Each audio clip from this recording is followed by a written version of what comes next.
Dorothy Jane Scott disappeared on May 28, 1980 in Anaheim, California. She had driven two co-workers to the hospital after one had been bitten by a spider. While they were waiting for a prescription to be filled, Scott went to bring her car around to meet them. As her car approached, it suddenly sped away. Neither of the co-workers saw who was driving because the bright headlights had blinded them. They reported her missing a couple of hours later after failing to hear from her. In the months just before this strange occurrence, Scott had been receiving anonymous phone calls from a man who had reportedly been stalking her. He threatened to get her alone and cut her up into little bits so that no one would be able to find her. The Dyatlov Pass incident is the unsolved disappearance of 9 hikers in the Ural Mountains in Russia in 1959 and subsequent discovery. There's a whole lot of details to this case which I plan to discuss in full detail in the near future, but for now, a quick summary. 10 experienced ski hikers embark upon a trek through a mountain pass that locals describe as Devil's Pass. One of the hikers returns on his own due to illness. The others continue ahead. After the party failed to return when they were expected to, a search party was sent out into the mountains to look for them. Their campsite was eventually found, their tents abandoned and slashed open from the inside, and the bodies were eventually all found at various points nearby in various unusual states, including some naked or undressed, some with their heads basically smashed in, which later investigations showed were impossible for a human to have done. This tragedy is a conspiracy theorist's dream, posing a lot of details that don't add up. Cold War KGB cover-ups, UFO sightings, cryptozoology, which go in hand with Yeti theories, weapons testing, nuclear radiation emanating from the bodies, stories of local savage tribes, etc. But even without all that, it's still a pretty eerie story on its own. Dyatlov Pass is a total rabbit hole and is still one of the most intriguing mysteries even to this day.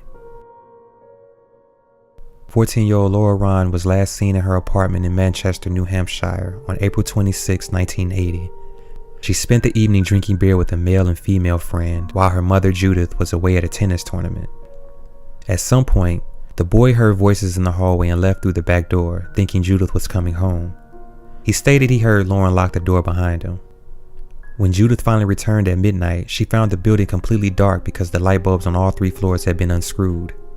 She checked Lauren's room and thought she saw Lauren asleep on the bed.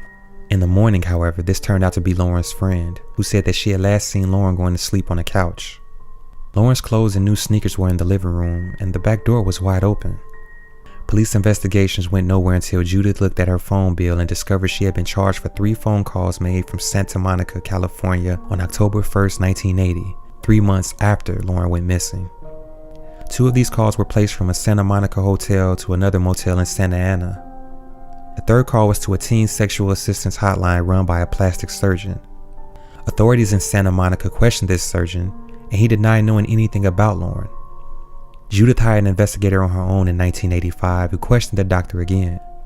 This time the doctor altered his story and said that his wife was sometimes visited by runaway girls, and that one of the girls may have been from New Hampshire. He also believed that a colleague of his wife's named Annie Sprinkle knew more about these runaways.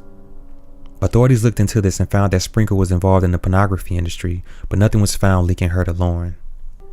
Another investigator traveled to Santa Monica in 1986 and learned that the 2 hotels may have been used by a child pornographer named Dr. Z, but authorities couldn't find a connection between Dr. Z and the doctor who ran the hotline. For a year after the disappearance, Judith reported getting regular phone calls at around 3:45 a.m., but there would be nothing but silence on the line when she answered. She received similar calls around the Christmas holidays for several years until she finally changed her number.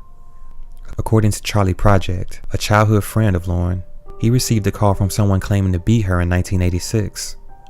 His mother answered the phone, but unfortunately there is no exact details on what was said. It is also worth noting that 2 other women, Denise Denault and Rachel Garden, both of similar physical appearance to Lauren, disappeared from the same area within a 6-week time period. Their cases are unsolved and have never been linked.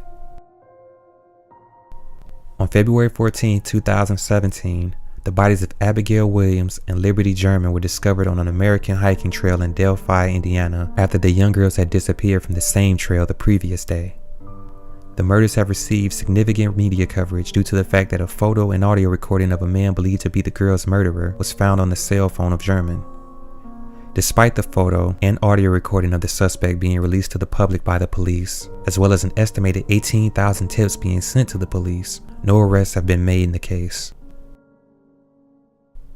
Elisa Lam's disappearance had been widely reported, yet interest had only increased 5 days prior to her body's discovery when the Los Angeles Police Department released video footage of the last time she'd been seen, which had been recorded by an elevator security camera.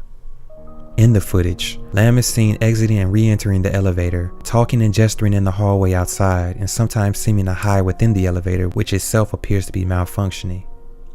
The video went viral on the internet, with many viewers reporting that they found it unsettling.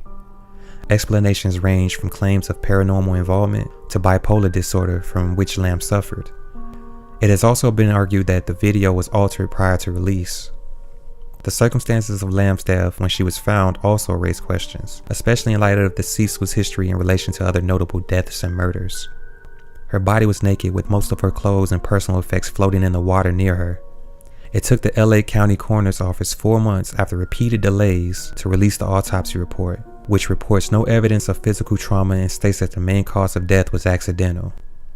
Guests at the Cecil, now rebranded as Stay on Main, sued the hotel over the incident, and Lam's parents filed a separate suit later that year. The latter case was dismissed in 2015. Paula Jean Walden was a sophomore at Bennington College in Bennington, Vermont in the fall of 1946. On December 1st, she told her roommate Elizabeth Johnson that she was through with studies and about to take a long walk. Dressed in a red parka coat with a fur-lined hood, blue jeans, top-sided shoes with thick soles, and a gold Elgin wristwatch with a black band, she gave no indication that she planned on being gone very long. She was only supposed to walk part of Vermont's long trail. Danny Fager, who owned a gas station near the college gates, said he spotted Paula. He said he'd seen her run up and then down the side of the gravel pit near the entrance of the college around 2:45 p.m. 15 minutes later, Lewis Knapp claimed to have picked up a young girl matching Paula's description on Route 67A and let her out on Route 9 near the Long Trail. Just after 4 p.m., she was spotted by several people in Bigford Hollow, seemingly heading towards the trail. When Paula didn't return later that night, Elizabeth was not yet concerned and didn't warn anyone. The next morning when Paula still hadn't come back, that's when Elizabeth contacted college president Lewis Webster Jones. Jones then phoned Paula's parents to ask if she had gone home for the weekend. Miss Walden collapsed with worry. Her father, W. Archibald Walden, immediately left the family home in Stamford, Connecticut. He helped organize a massive search party, but their search turned up empty. He then called the New York and Connecticut state police forces, as Vermont did not have a state police force of their own at the time. Days passed, and Paula was still missing. Then, a waitress in Fall River, Massachusetts claimed to have served dinner to a disturbed woman fitting Paula's description. Strangely, after hearing this, Mr. Walden vanished for 36 hours. After his return, people began to suspect that he had something to do with his daughter's disappearance. It came to light that Mr. Walden did not approve of a boy Paula had been seeing. He claimed his boyfriend had to be the one responsible for her disappearance, but his only proof came from a clairvoyant. He then began to trash the police for their lack of professionalism and lack of records.